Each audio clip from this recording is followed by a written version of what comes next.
Hello, Star Wars fans. Hey, after that great big epic live stream earlier today, we're here to do a little bit post-event follow-up with Martin Keeler. Hello, sir. Thank you for joining. Hello, Santa. How are you? I'm doing very well. And you have to explain for us right off the bat what the Zuveum is. Oh, the Zuveum. Right, yeah. So I think for those people who were in the chat earlier, I said I would say who my favorite figure is. Yeah.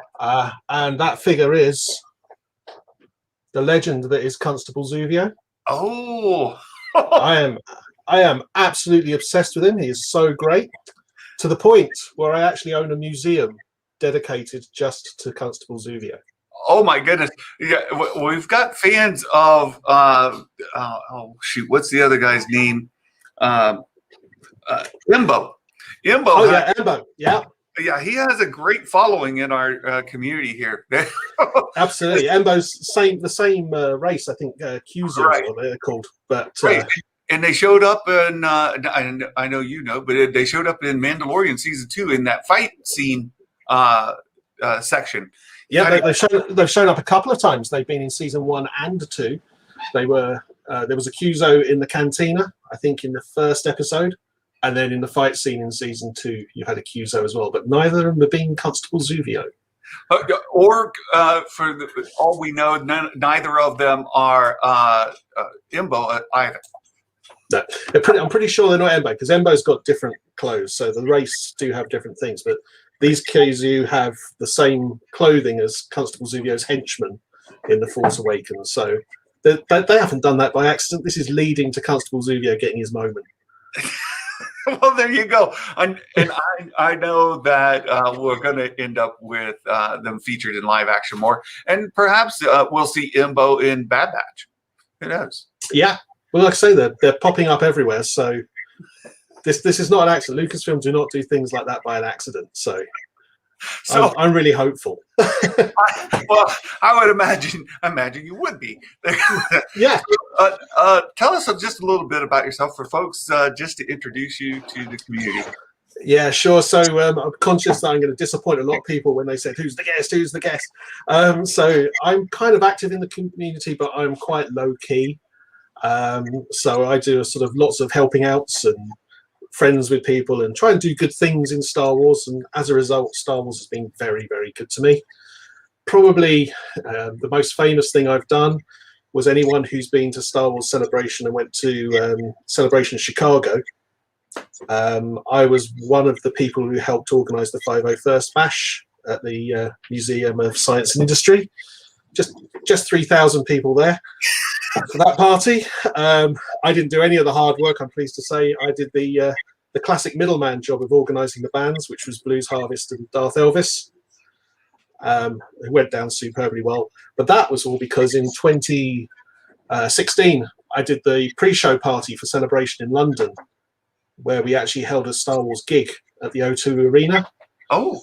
Which again was Blues Harvest and Darth Elvis and the amazing Ash were the headliners.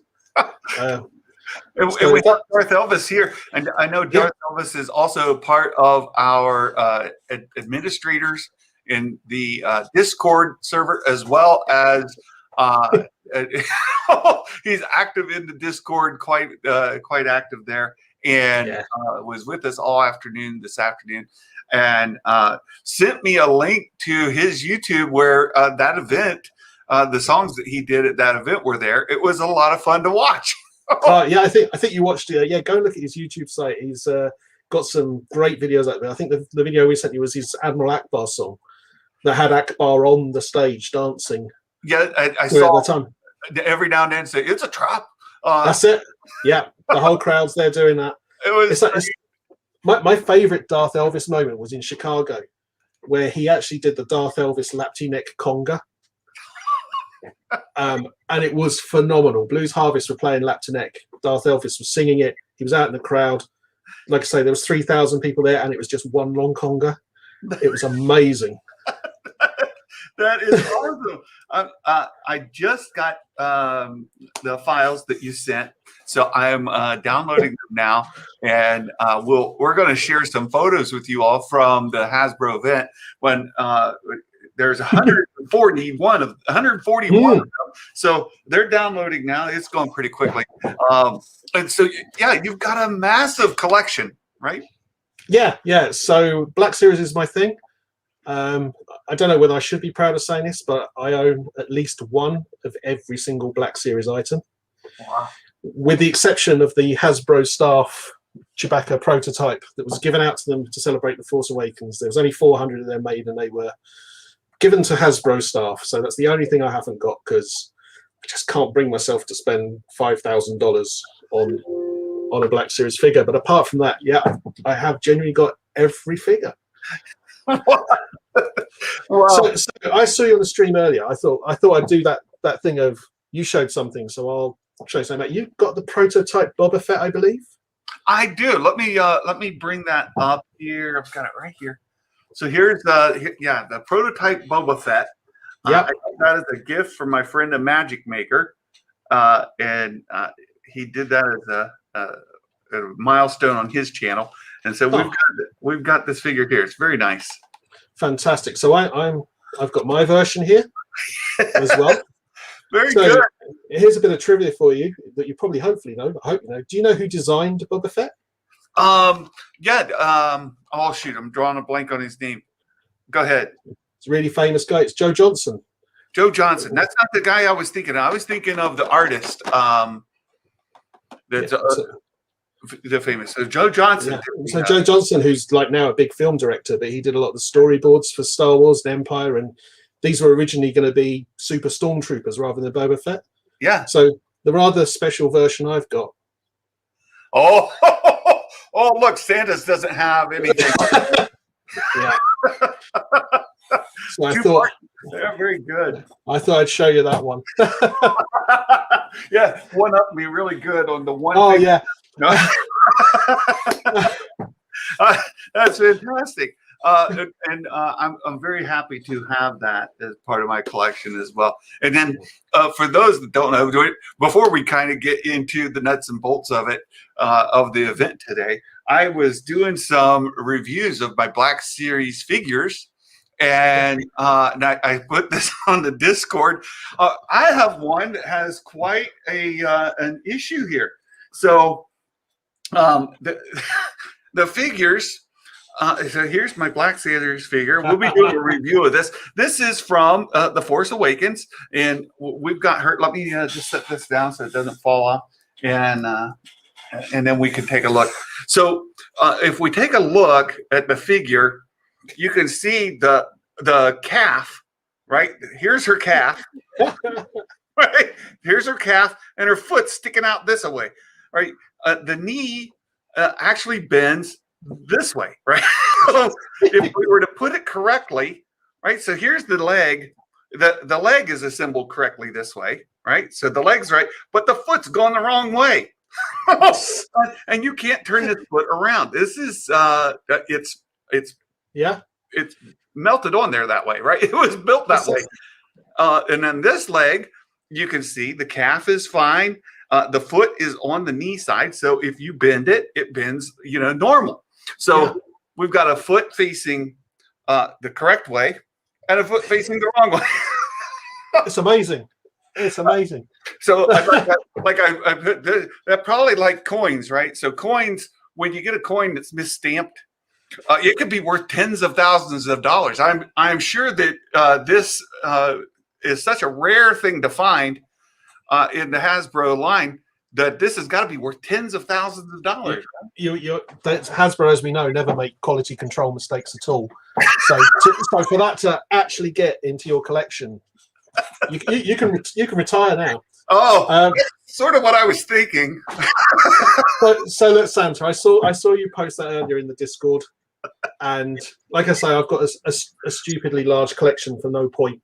So I know it's unfair that you love Ray so much and your figure's not got it. So I'm going to make sure this gets to you. Oh, well, thank you. Okay, because you need one that's got the right feet. I mean, she's got this thing going on. Like, come on, Ray. And people say that she has no flaws, right? So I always people complain about Ray, saying she's a perfect character. She has no flaws. And I said, well, wait.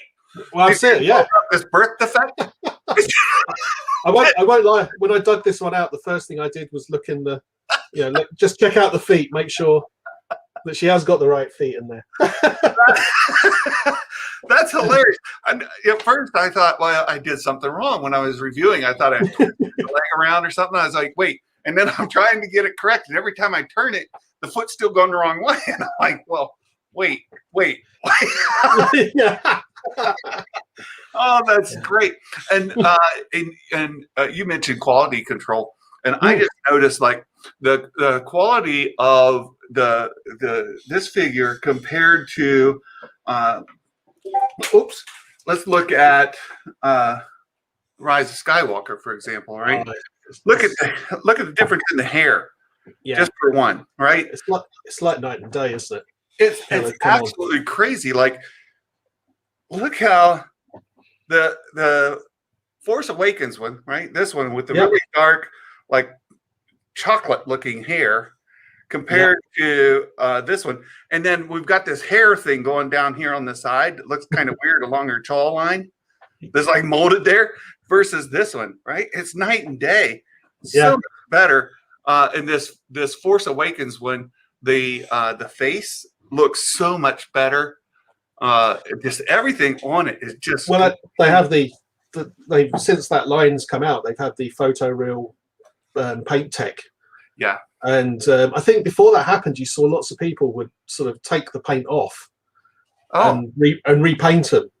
And like you'd see these amazing figures, and they were saying because the sculpt is brilliant, but the application of the paint is really difficult. So they would hand do it, and they looked amazing. Well, now they've got the technology to do the photoreal paint. You can really see the sculpt was good. We've got an excuse for the foot. It's rickets. Yeah. So you need to know that guy there, all the cool stuff. He's my enabler over here in the UK. He gets me all the toys. That's an actual shop, all the cool stuff. Oh yeah. It's a guy called Dave Tree. He is one of the most knowledgeable people I know about toys you could ever meet. He is, and he's a really nice guy as well. Thanks for coming. Thanks for being here. That's just fantastic. So. So the fun part being over, I've got a bone to pick with our friends over at Hasbro. I've been ranting about it during the live stream, after the live stream. We've had a lot of fun. Martin's a liar, Oh, that's funny. We have somebody went through and made a nice little. Let me bring this up here. I need to share this with everybody because Santa has been waiting to get a blurg. I need a blurg, and not only that, I need Quill in a really, really bad way. And today I was hoping we would get at least some sort of announcement. Let's share this with folks, right? No blurg, no Quill in the vintage collection. So you Black Series folks, you're living large. You're having a good time. You've got your Quill. Right. And today you had to rub it in. You got your retro collection Quill today. Yeah. Where's the love for Santa? Well, that one, Santa. Have you not got yours yet? No, I don't have mine yet. They haven't even said they're going to make the daggone thing yet. Now, I fully expect that they will, right? It's got to be on the list, wouldn't you say? Yeah. So this is the thing that constantly comes out of Hasbro. So I'm lucky that I've been able to interview some of the guys at Hasbro a lot, and you kind of get to talk to them at conventions, like anyone can. It's not like specialist privilege or anything like that. And in some ways, they got a really good problem. Because everyone they meet, and if ever you go to a panel at Hasbro and it gets to the Q&A, and I think Patrick should have a T-shirt that says it. The first question is always, when are we going to get character? Okay? Right. And the T-shirt you should have says, at this time we are not in a position to reveal what is coming forward, anything other than anything we revealed at this panel. Right. So Hasbro have this amazing problem where, frankly, they've got too much to make. Right. So if you look today at the reveals, if you've bought one of everything that's come out just revealed today for the Black Series, you've spent $200 in one day. So imagine if they sort of put everything out when everyone said, I want it. On the one hand, it's kind of like, yeah, just send the money. But people haven't got that kind of money. So what they'll do is they'll choose what they should buy. And that's a sort of distribution problem. Not that they haven't got distribution problems, full stop. But I don't think they're in a particular hurry to get certain items out, because they've got to try and balance the whole thing. Because, so for example, if a Blurg and Quiller come out today, you'd have had people saying, but where's Bib Fortuna? He's more important. I would just so, that's it, exactly. And I've had the pleasure of being at panels where people are quite rude. Sort of like, they're like literally quite rude, saying, why haven't you done this figure yet? And they're kind of like, well, you never know what's coming down the road. Yeah, but why haven't you done it yet? Like, you're idiots. You haven't done it. And they're kind of like, in a nice way, sort of look at our profits. It would suggest we're not quite idiots. But I do get it. But they also have other restrictions. So I think people think that they are like completely in the know about what's coming up. Yeah. So, and if probably I'm sounding a bit serious now, but if you look at like the Force Awakens, if I go back to my Zuveum, that when Zuveum was a character, was released, he came out the shelves before the film came out. They had PR that had his face on it. Everyone bought Zuveum. Then the film came out. He is in the film, by the way. People think he's not. He is. He is in it for a while. If you do the tour, you'll see where he's in it. But the second that film came out, no one bought him because he wasn't a main character. He wasn't an interesting character because he wasn't on the screen. So if you look at it from their viewpoint, when The Mandalorian was coming out, they only get limited access to see what the characters are and what they do. Because as you are aware, there's some really good sites out there. Toys are one of the easiest way to leak what characters are coming out. Oh, yeah. Yeah. Well, Yak Face is amazing, right? Yeah. So if you look at, I'm sort of going off on a tangent, but if you look at Grogu, at the time it was Baby Yoda, as everyone called him. Right. There was zero product when the first episode of Mandalorian came out. And that's because nobody knew Grogu or Baby Yoda was going to be in The Mandalorian. It was the biggest secret in the world. So they were like literally day one, no products. And of course, everyone was like, this was the character that would have sold everything. And it's not just Hasbro, it's kind of like everyone. But that's because they didn't want it to leak. There was a Baby Yoda character. Because as soon as you put it on merchandise, it's going to leak. There's also the bit of they don't know whether Blurgs and Quill is going to be a really popular character. So do you make a load of them before people have reacted, and then you might end up with a bit of a peg warmer? Or do you wait to see what the reaction is and then put them in the production line, knowing that, okay, you might have missed the hot moment, but they're still going to sell, and they're still going to sell quite well. So I think there's a risk management thing that goes on there as well. Yeah, I would think so. And I also try and give them a little bit of credit because I understand that there is there is an issue with the whole pandemic and having production lines, being able to fulfill production orders and things like that. Yeah. Because just the capacity at these manufacturing facilities is down. Yeah, and I think from what I understand, they're still not all the way to full capacity in many places. No, and I think like with every industry, I think things are more difficult than they were. But again, fair play to Hasbro. I haven't really noticed a slowing down of product being released. or my wallet certainly hasn't noticed a slowing down of product being released. Well, I will say that there's a couple of issues, like ordering from Hasbro's site has been problematic. Yeah. For the average Joe that gets on there after the pre-release and all that, and it goes to the general public, I've been logged in like 10 minutes ahead of time. You get the item selected, you're ready to go. Boom, 5 o'clock or whatever the time is, you hit refresh, you hit submit, and sold out. Like just that fast. I think Patrick did say in the stream, sort of quite quietly and subtly in there, but he did make reference to, we know there's problems with distribution, and I think he sort of said about pre-orders. And again, it's like I've got Patrick. I think sometimes as with everyone online, you get a lot of grief. Yeah, sure. But Patrick I personally have found to be really open and honest.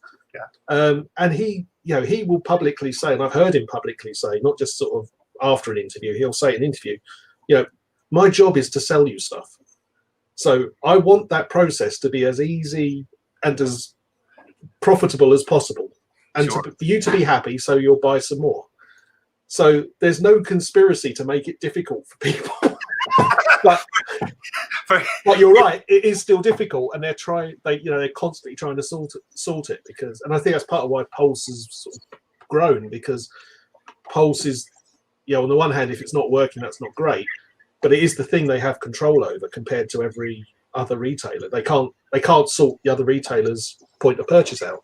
Yeah, that's a good point, because I've ordered, and it's also well known, the big box stores, say Walmart and Target, those kind of places here in the States, they'll cancel your order on you. Yeah. They'll take the pre-order right off the bat. And I've had it happen to me repeatedly.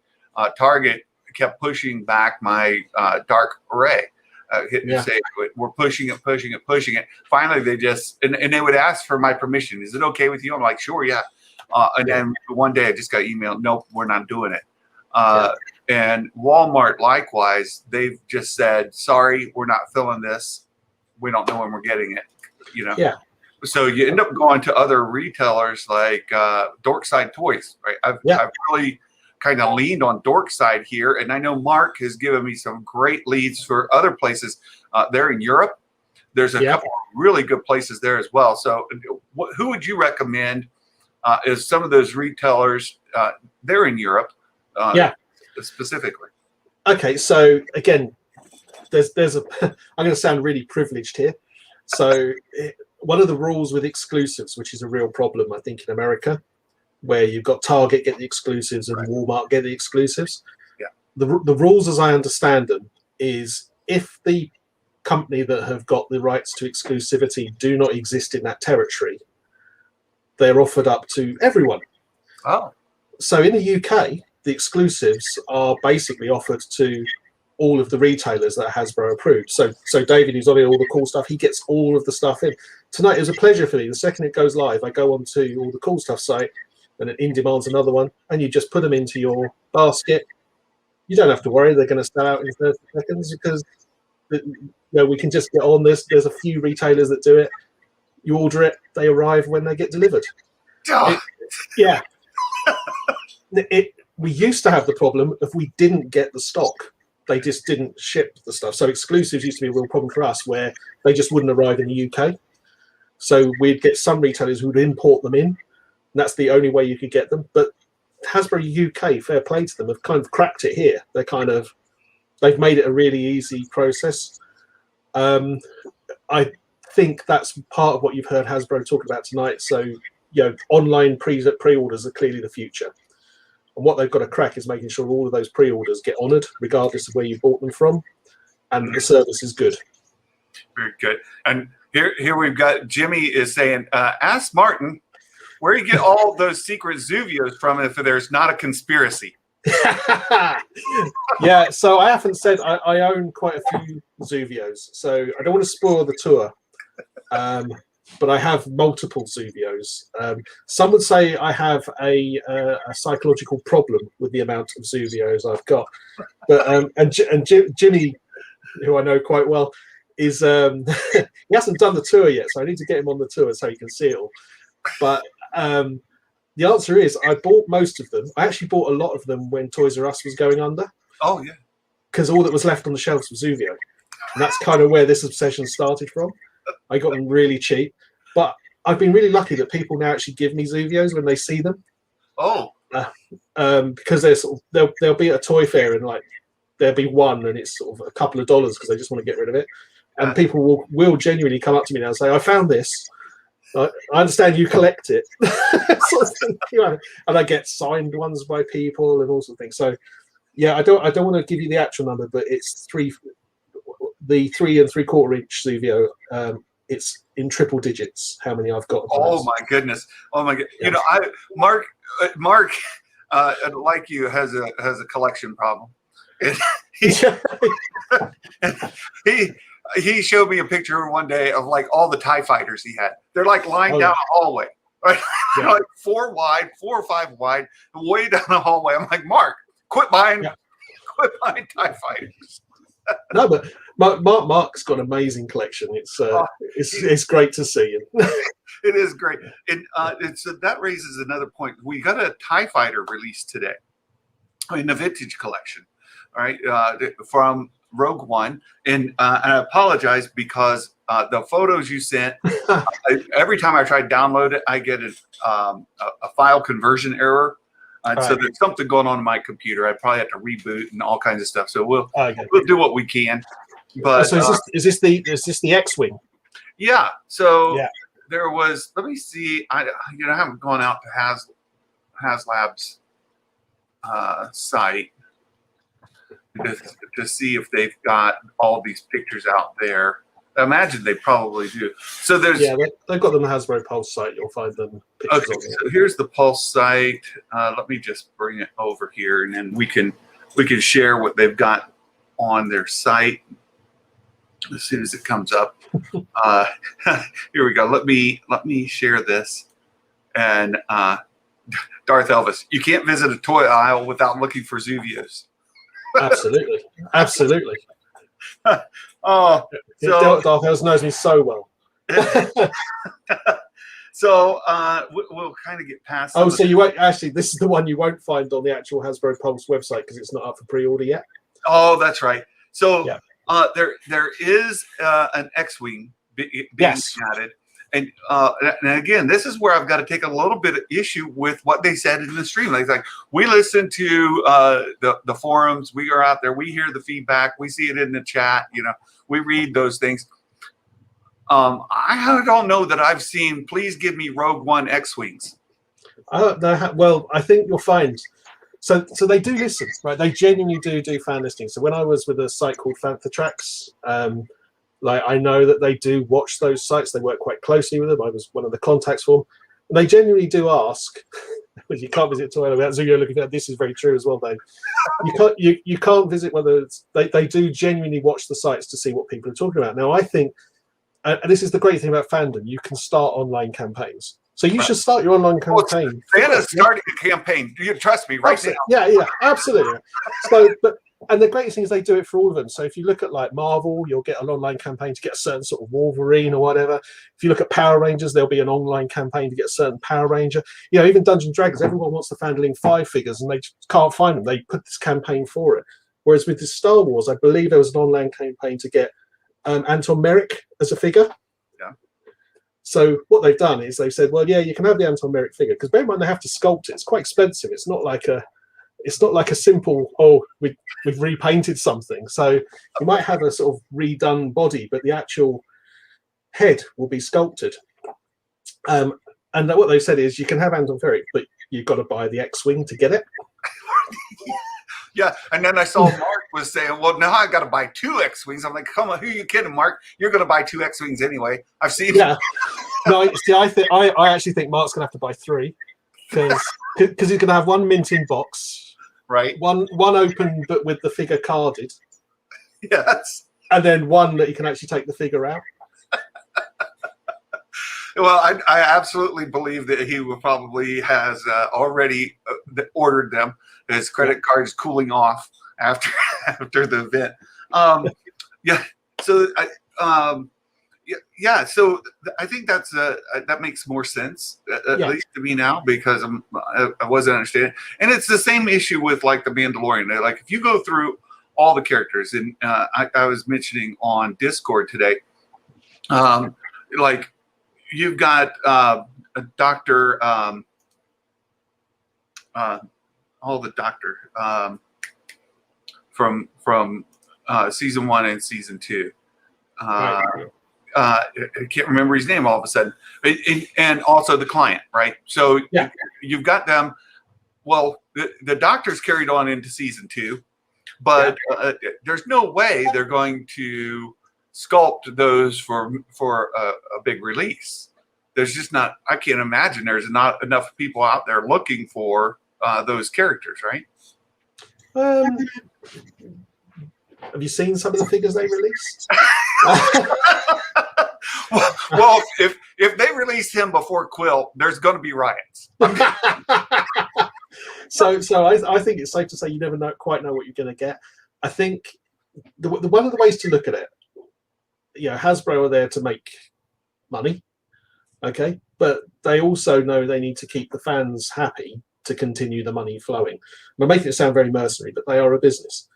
So when people see things like repaints and semi-sculpt where they're using sort of old bodies but say different heads, all the while they're doing that, that's freeing up cash to do new sculpts, because new sculpts are really expensive. I don't think people quite realise that's where the money gets spent. Sure. So they have to sort of balance the books by saying, if we want more new sculpts, which is what people really want, you've kind of got to keep selling repaints and and mixed mode things. So part of their strategy, and one of the reasons why it might feel a bit random as to what figures get made and what don't, and this is probably a good example with Anton Merrick. It's got a different sculpted head, but the rest of the body looks like it's I'm not saying it is a reused thing, but it's an X-Wing's body, so you'd think there'd be some generic in it. Right. That makes it quite affordable to make a quite obscure character, which is why that gets made. Yeah. If you're going for our friend, Dr.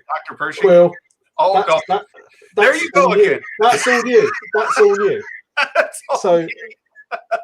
Yeah. So that would be an expensive thing. Having said that, the fact they've made it in Black Series, my understanding is the tech used tool for Black Series and for the Vintage Collection are very similar now, which wasn't always the case. Oh, I see. So maybe it's a bit easier to make it. Well, I would think if you put it in a retro series, that vintage is the same size. They should. but the joy of the retro is it's got a lot less detail. Right. So the tooling is a little bit more affordable, I would guess. Well, you make a really good point with Quill. He's not a standard body size or type, right? So you can't just grab, your standard stormtrooper and throw a different head on it, right? And also you have to look at it, and it's I'll try and give the balanced argument. You're a vintage collector fan, right? If they'd released him in his first wave on the Vintage Collection, you'd have all the Black Series fans going, "When am I going to get my Black Series Quill?" You've got it on the Vintage Collection. Why am I made to suffer?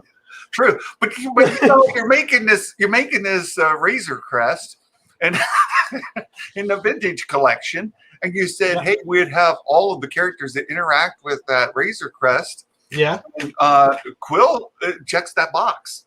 So, so will he be coming one day? I certainly wouldn't bet against him not coming. I think at some point he's going to appear. It's just when. Better be before I get my Razor Crest. That's all I'm saying. Well, I think it would have been announced by now if that was the case. Me too. And that's what's got me really kind of annoyed. But Santa, you would understand if you knew what your Christmas presents were before Christmas. That was fun, doesn't it? Well, and you talk about tooling and getting a production line up. Those elves, they just can't start making new toys right off the bat. We need a heads up. So, they kind of got their ear to the ground there at Hasbro to see what they're coming up with so that we can get production lines up at the North Pole here. And, and they know that Santa's unhappy without his Vintage Collection Quill. And so the elves have all been looking. Is Santa going to get his Quill and his Blurg in the Vintage Collection? And today was not a happy day for Santa. But there is something Hasbro again have done, which I find really encouraging. And a part of this is to sort of, I think, battle because there is a problem. I think when things leak, I don't think it's a problem in the sense that it causes harm to sales and it's part of the hype and all that sort of thing. But I do think it means they've got a problem with announcing what figures are coming because, if there's a spoiler as to who the characters are, then, funny enough, Lucasfilm will get a bit funny about that. Right. So I think they've sort of quietly announced the pipeline thing, which if you look at it in more detail, the pipeline thing is actually, again, in my view, how they're combating that. Because you're saying these are the figures we're working on now. Yeah. Even though we don't have a prototype or a rendition, we can pick a photo and tell you that that's in the plan. Right. Absolutely. And then, like today, we're now in a position to say, here's the prototypes, and they're going up for pre-sale today. That's fantastic. Yeah, it is fantastic. And not taking anything away from Yak Face, because I think they do a great job on that, but it kind of takes the wind out of Yak Face's sale, because it's kind of like, oh, we've just found out that today you're going to be able to buy Aura Sing, and everyone's kind of going, oh, that's cool, but I knew she was coming, so... Yeah, so you made a good point about repaints funding new sculpts.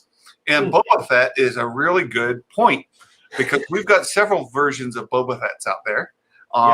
And several repaints of Boba Fett's out there. What we haven't seen yet across the product lines is the new Boba Fett armor. Like in Mandalorian, their season 2 with the new paint, the fresh paint job. We haven't seen that. And I was a little surprised that they didn't kind of throw that one in the mix. They've got a lot more fan vents come up. I don't think the one thing you can't accuse them of is not making Boba Fett's. No, right. He truly is the gift that keeps on giving, and even with the Return of the Jedi one, which had a new sculpt as well, that's how much they like Boba Fett. They are investing in a new sculpt for a figure that most people have already got, because Boba Fett sells, and they wanted to make it accurate. And like I say, he is the gift that keeps on giving. Well, and they had to be thrilled to death when Dave and John repainted him. They're like, woohoo! I was going to say, I can imagine in the Hasbro corridors that probably the two greatest days of their life was, first one was, we got the Mandalorian. And what's the Mandalorian like? It's lots of people in Mandalorian armor, lots of them. Magic, huge fan base, pretty similar, brilliant. Thank you very much. And then watching season 2, oh, Boba Fett's coming back. And they must have been sitting there going, "What have we done to deserve this? This is so kind of you." Oh, and now there's a Boba Fett series. Oh my goodness! Yeah, I just want to see the memo that says in each episode he's got a slightly different insignia or a different scratch or something like that. They're brilliant. We could do episode 1 or chapter 1 Boba Fett, chapter 2 Boba Fett, chapter 3 with just a slightly different bit of paintwork. That's true. And if some of the rumors are true, that the book of Boba Fett is actually like a hit list, and he's each episode is another person he's going to get. And then maybe he takes a piece of their there you go, them as a sort of trophy or as a trophy, right? And he includes that onto his armor. Yep. Right? There you go. That's a free gift. Absolutely. Like, they must be sitting there going like, please let that be what happens. Please. Or even better, he just takes some sort of like he builds this sort of shrine that says this is who I got. So they don't even have to change the figure, they just repack it with sort of the helmet of Zuveum where he kills Zuveum or whatever. You've got put a different card on it, even better. That's it. Yeah, absolutely. That's all you need to do. It's like the credit collection, I think, is an amazing thing where they've literally repainted it because they knew the credits were so popular. Yeah. The end of the program. So they brought out a whole range. Here's the figure you've already bought. It's painted a slightly different color, and it's got a picture of the credits on it. The credit collection. And everyone goes, oh no, I don't want to buy that. But they end up buying it all because you've got to have it. You got to have at least 2, one to open, one to save. Absolutely. Yeah, absolutely. Yeah, absolutely. Well, let's talk a little bit more. And I've just got their site up here. Yeah. So, again, for the Black Series folks, there's a nice list of things. And let's see how well this interacts. I don't know if it's going to at all. Oh, it's spinning up here. It's thinking about it. You're going to accidentally buy things. Is this your excuse? I was trying to demonstrate it, and I've ended up buying everything. Tell Mrs. Claus, oh no, I didn't mean to do that. So, so I thought Zero. It's really nice to get Zero. I like the character first of all. A nice version of the droid. And of course, we get a little bit of him in season 2 with the head and the Frog Lady, which the Frog Lady is incredibly popular. Yeah. And she used Zero's head to communicate. So that's a great decision. Absolutely. I'm slightly disappointed it doesn't talk. Because, Zero's voice, isn't he, by Richard Ayoade, who's the guy from the IT crowd. It's got Yes. one of the greatest voices ever. So I'd have paid extra just to have his voice talking at me. I didn't know it was him until the credits, and I saw his name. I was like, wait, no way. And I went back and listened, and then you can't not hear it, right? Yeah, it's him. Right. Like, that's totally the IT crowd. Dude, that's but isn't this a great example of where I said, you get fairly obscure characters. It's like, just to wind you up again, your list of all the characters that have appeared in The Mandalorian, would you have put that one at the top of the list? No, I would have put Quill. Exactly. and yet, here he is. Yeah. And people go, that's really cool. It's really cool. It is really cool. And we've got Tech for Tech. That's not one. None of these are a surprise. That's the amazing thing I think about this pipeline thing, because none of them are a surprise, and yet we're all as giddy about them as we were if they had been a surprise. Well, it looks Tech, great. Yeah, Tech looks great. Is that the last Bad Batch now announced? Yeah. So you're going to get this, aren't you? Especially when May the 4th happens. You're not going to buy one of the Bad Batch, are you? You're going to get the whole team. Well, we'll have to see. We'll have to see if the site's monetized by then, in the members demand it, then Santa's hand will be forced. I don't have a choice. I got to get. I just really like the tool belt. Look at the tools there. That's great. Yeah, and that's why like I say, I sound like I'm a complete Hasbro fan. They're a company sort of thing. I just think that, like every company, they're doing their job, and it's not going to please everyone. But they don't have to put those tools in there. Each one of those saves money, but they're doing it because they know it's authentic and it's good. Jimmy, I shouldn't have seen the Antilles helmet on sale while this drunk. Yeah, Jimmy did ask me the other night about getting helmets, and when I saw that tonight, I was thinking, now I was telling him about all these other helmets you can get, and now he's going to see that one. Yeah, that's it. I saw this, and the first person I thought of was actually Star Wars Explained. He always pretends to be Wedge Antilles with his mustache and all that. But wow, that's good. That's going to be a perfect helmet for him. $100, a nice helmet for an iconic character. Absolutely, and it's the same as it's a repaint of the Red 5 one by the looks of things. But I don't know if you've seen the Red 5 one. It's got all the interactive sound effects in it, like 3D sound. Yeah. And it flashes on the visor, depending on who's attacking you. So right. It's a really good choice because you actually want, to my right, I've got them all on the wall. Oh. And they just look so good. So I need all of you to go buy this repaint so that they can make a quill. That's it, yeah. So for everyone purchased, you're 0.00001% closer. I'm that much closer. So Jimmy, that's it. Mark, thank you so much. I appreciate you buying one of this.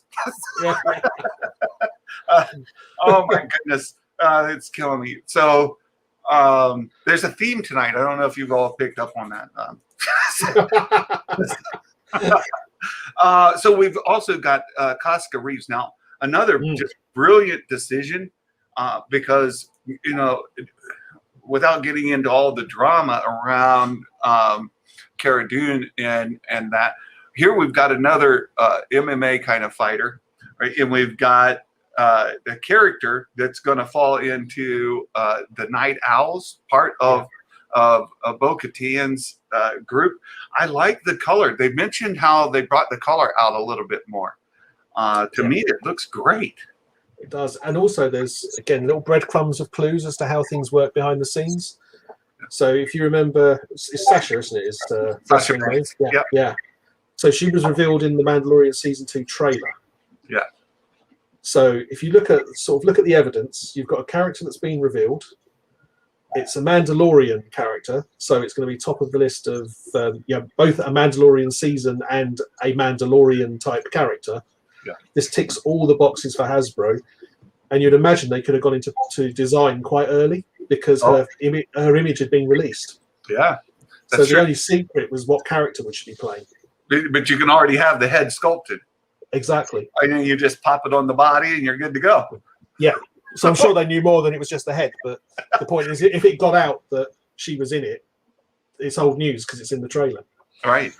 So again, you Black Series collectors have got a tremendous day today. Yeah. Really nice. Really nice. That Lando is so good. Look at that. And again, we talk about like the photoreal kind of capabilities Hasbro has now, and look at Lando's face. There's Billy D right there for you. Yeah, like, you've got to be so good. It is so good. It's absolutely fantastic, and with him being in the sequels, talk about the Lando series coming up. Can't wait for that. Genuinely, seriously, like Solo.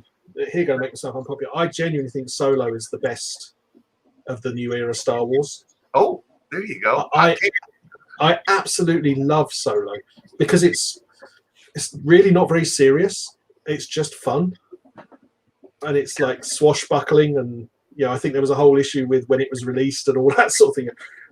Avengers is still in the cinema, and you still got the shelf space for the toys and all the big things like that. But Solo as a film was amazing, and Donald Glover as Lando, I thought was just inspired. Yep. Yeah, and, I agree. I thought it was done, and it took a little bit to kind of grow on me, but by the end of the movie, I thought Alden did a great job of portraying a younger Han Solo, and I had bought into it. So he did a really nice job. And also, it's a unique Star Wars film. It's the only Star Wars film I know that's genuinely got a shower scene in it. You're absolutely true.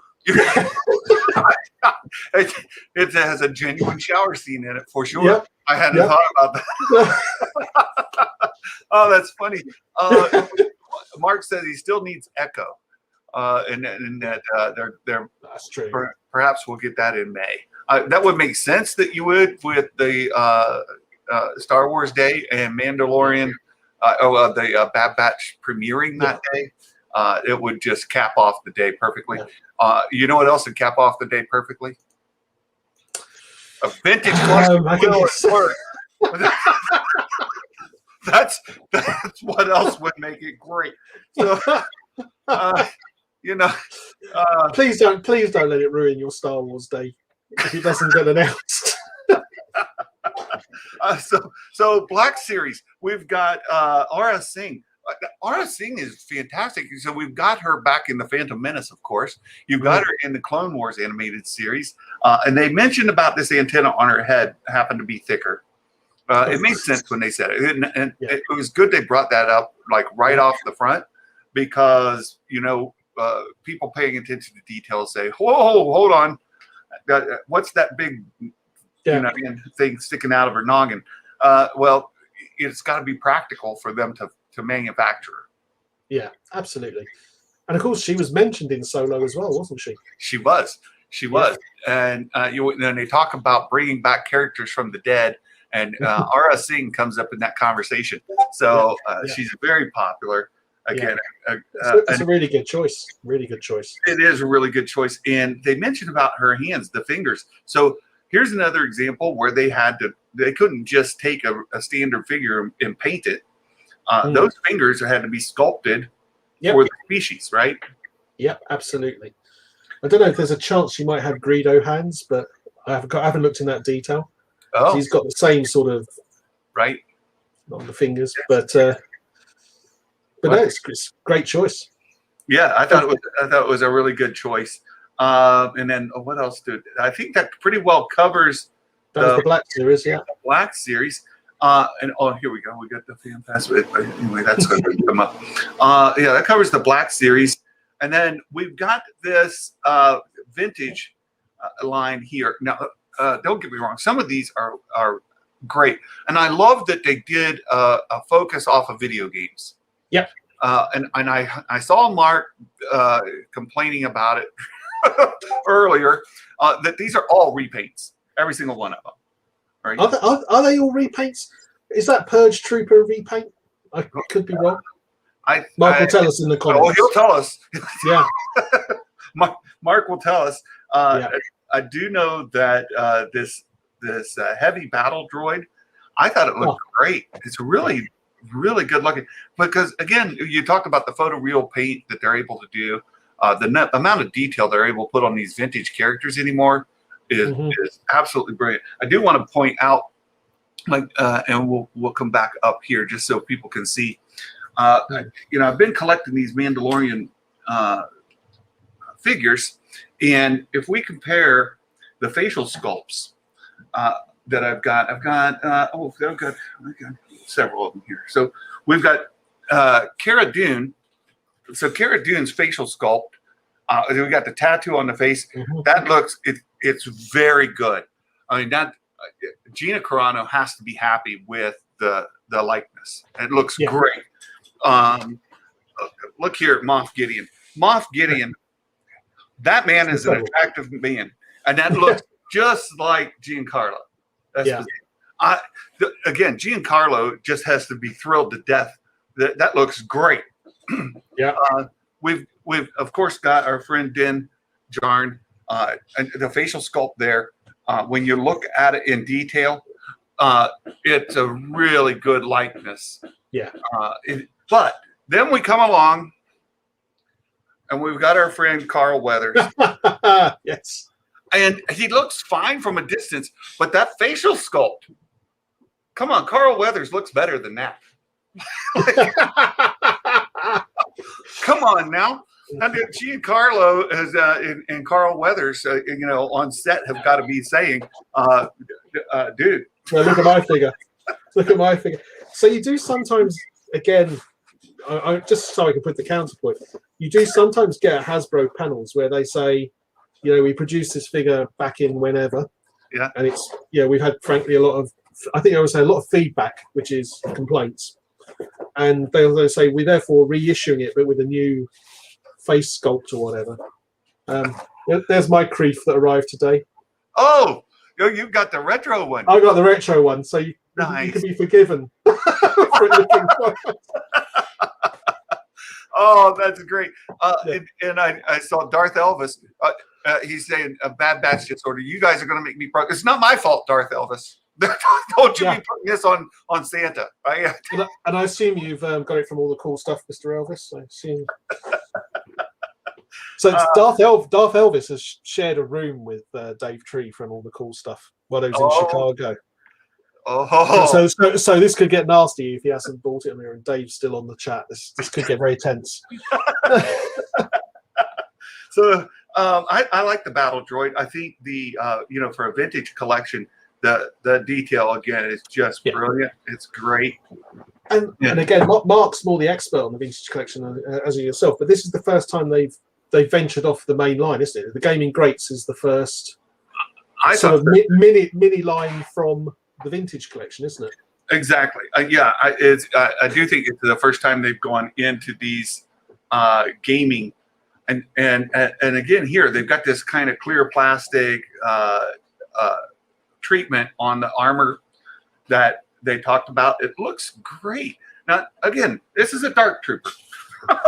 Let's not fool ourselves, right? This is a Dark Trooper. I can see the resemblance. We've got just a paint of another. Right? We've got it's just another paint. Let me bring this up here so the folks can see. It's a repaint. Yeah. Yeah, it's clearly a repaint, but it looks great. Yeah. It looks really, really great. This I think exactly proves the business model, because if they didn't release that, you would have quite a lot of the fan base saying, when are we going to get it? Yeah, and so I hope they sell out quickly and fund my quill. That's another 0.001%. Exactly. Right in there. Right in there. Every time. every time. Every repaint is just a 0.001 closer to me getting quill. I love it. So the thing I like about them releasing the game, because they did the Gaming Greats already in the Black Series. The Black Series has got a number of sublines. Yeah. And it's a really good idea, because unless you're really sad like myself and you've got a completist, you can actually focus on a certain range. So if video games are your things, you kind of don't have to get all the vintage collection now. You can just get the ones you like and feel like you've got a whole set of something. Yeah. Right. And so you started something. Yep. He switched off the lights and he's saying, "Caught in a trap." That's it. Oh yeah. He put up with my snoring, so he's my guy. So that's great. You started that. I can see Anthony's asked a very. We've got a sensible question in there. That Anthony's asked, how did he start becoming a collector from such a young age? So I'm 48, and Star Wars came out when I was 5, and I amazingly was given the figures when I was 6. Like I went to a shop and the first 12 figures were there, and I can still remember buying Chewbacca.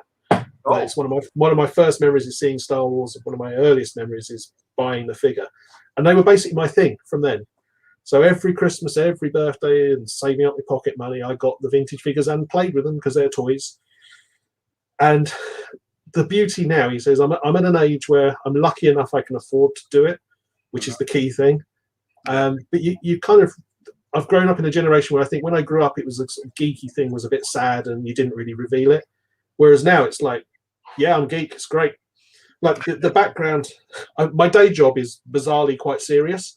Yeah. But I don't fuzz out my background when I'm doing video calls now, because people actually look at it and go, "Oh wow, what's all that in the background?" and all that sort of stuff.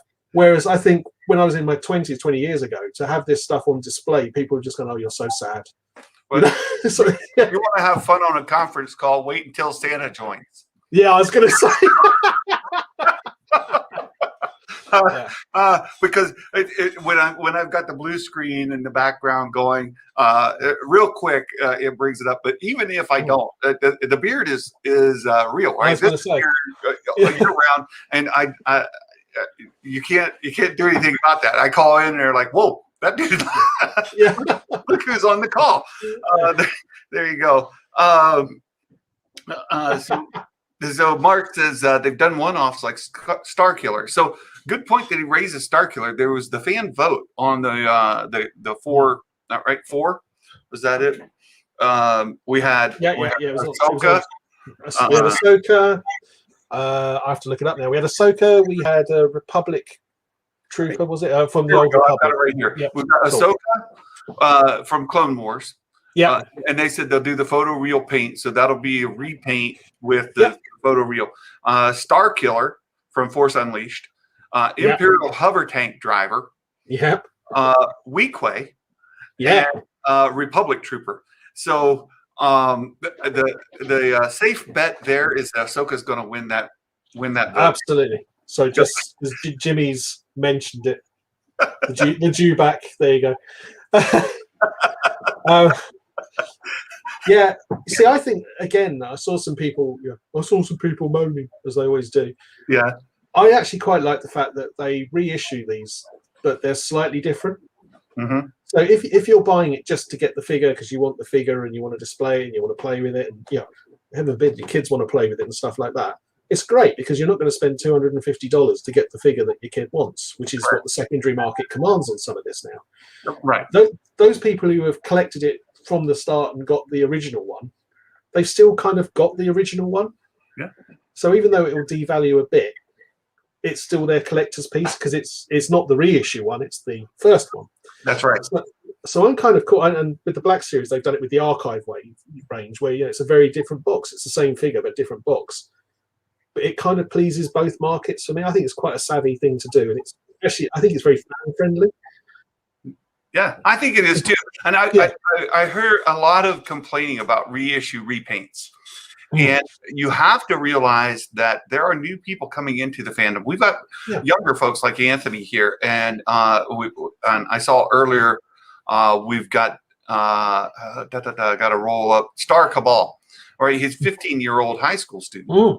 So you've got younger people coming into the fan base who are love Star Wars, and they haven't had the chance to have these in their collections for 10 years, 15 years, whatever. So I think it's a really good thing, at least for that standpoint. Absolutely. And they're toys to be bought. That's really what they should be ultimately. They're toys. Yes, they're toys. So I'm going to have to move through because Mrs. Claus just said dinner is ready. So oh wow, okay. I'm having way too much fun. But we've got here the Shock Scout Trooper, another really nice repaint. Again, for of video game series. Great figure, great choice. I think the weapon itself looks, really, really nice. Absolutely. Let's see what else we have. We've got the reissues of those, haven't we? Yeah, I was a little frustrated with the Han Solo from Indoor, to be honest, because the last event they did a big indoor push, and I was like, really, we're going to do that again? We just got one, and now back to back. Here it is again. But this one again, it's got the photo reel. It's done a little bit more detail, and then I guess at least it means you're not going to get it again for Return of the Jedi next year. right.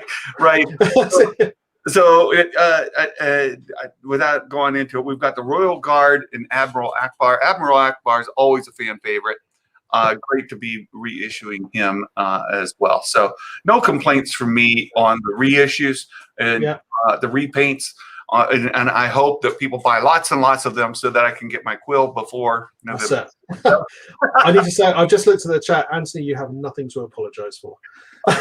You're good, my friend. You're good. Yeah. So overall, how do you feel about the event today? There wasn't a lot in the retro space that they covered. No. Right? It was Black Series and Vintage. Yeah. So I think it was probably a bit lighter on reveals than I thought they would be, because the Black Series had already been out there, so there wasn't another pipeline reveal. It was only really the Vintage X-Wing that was new in the sense of it's a new product. I think the clue was we'll see you on May the 4th. I think we're going to get little and often now rather than big, here's everything. Sort of. Go ahead. And also conventions are coming back. Yeah. So those are the big marketing moments for them. So my understanding is conventions are coming back. That the vision is they're coming back as sort of normal by the end of this year. So if you've got New York Comic Con, they're going to want product to reveal at New York Comic Con. Well, and you hope that the Star Wars convention in 21 in the fall. In 2022 next year. So we hope that there'll be a big push for that, but it may be some announcements even right before Book of Boba Fett this year. I'm certain we'll get something in the fall about the time the Razor Crest is coming out, which raises a point so HasLab, any indication what we might expect or look for, any kind of rumors, rumblings that people like. We just had the Razor Crest, and I was thinking that we'll probably have to wait around to get another one, but maybe not. I mentioned I need my Sandcrawler too. Yeah. So HasLab has been incredibly successful. So I'll be amazed if we don't get more HasLab. I think the joy with HasLab is it can be things that you wouldn't normally get. Yeah. At some point, a HasLab campaign will fail, and that'll be interesting when that happens. It's like Elmo failed. No one really talks about that, but the massive Elmo they tried to do didn't hit its target. The Star Wars and the Marvel stuff, they just massively eclipsed its target. So it's a bit of a no-brainer. I think they could be anything. I think they're very conscious of the price point. You can't do a $600 HasLab every year. No, because you're making an elitist collector's point at that point. Yeah. So I think you'll see a mix of some really big ticket items and then some more affordable but not retail stuff. I see. Like a Sandcrawler. Just saying. Santa has a wish list. So I would never bet against a Sandcrawler in our life. Problem is, I would say in our lifetimes, right? Because this isn't going away. No, I don't think it's going away either. And neither is Santa's demand for a quill in the vintage collection line. And I'm just it's desperately missing in my collection here, my orders. Look, I've got to go, Martin. Yeah. Thank you so much for your time. This has been a ton of fun. We've laughed a lot. We've had a lot of fun. And the folks in the chat, you've been wonderful. And we'll have to do this again after the next event. Absolutely. Well, I'm more than happy to come on whenever you want me. Oh, thank you. And we have it in the Discord. You guys, Martin's in our Discord. You can find him on the Zuveum. Zuveum, yes, the Zuveum. Zuveum. He's one of the admins in our Discord. So if you've not joined our Discord, come on over. And then you want to continue the chat. There's lots of channels for the toys, the HasLabs, the Hasbro stuff, the vintage Black Series. All of that is there. You can share your all the images have been uploaded on Discord. So if you want to sit there and drool over them until they come out in the shops, you can look at all of the images. Very that sort of stuff. Very good. And Anthony has one more. We'll let him get the last question in. Sure. Do you have any autographed memorabilia? Well, we know you have one. But from what about from actors like Alec Guinness or whatever? So Darth Elvis, I do actually have an Alec Guinness, but I don't have it to hand. Darth Elvis is the autograph expert, but literally, and it's pure luck because I wasn't expecting to do this. This is one of my folders. Oh. So there's a Mark Hamill. Nice. These are all, so I have a rule that I only get them in person. Oh, nice. So if I get out the other way, there's Carrie Fisher. There's me with Mark Hamill. Look at that. Beard. There's Carrie. And I'll just do one more because now I've realised I put them back to back. So there's Anthony Daniels, but there's one of my favourite pictures. Oh, look at that. Carrie. She's awesome. There you go. I better finish on that because I can't beat that. No, you might as well stop there. Yeah. Thank you so much. Everybody, thank you for being here. And I saw Star. I saw you talking to Darth Chaco before. And I'm trying to get a hold of him and we'll do something as well. But come and join us in Discord. Continue the discussion. And we hope you all have a wonderful weekend. Hope you enjoyed the HasLab event today. Thank you for your support. And I'll let you sign us off. Yeah, well, just enjoy spending your money while HasLab goes live. They'll wait for you to save some up and then you can spend it again. Well, please spend your money to fund Santa's quill. There you go. His quill. not that quill. Not that one. Not that one. Huh. Santa's dad. That's it. I'm ending with a sad Santa. Okay. Well, thank you all so much. Until next time, my friends. Merry Christmas. Bye-bye.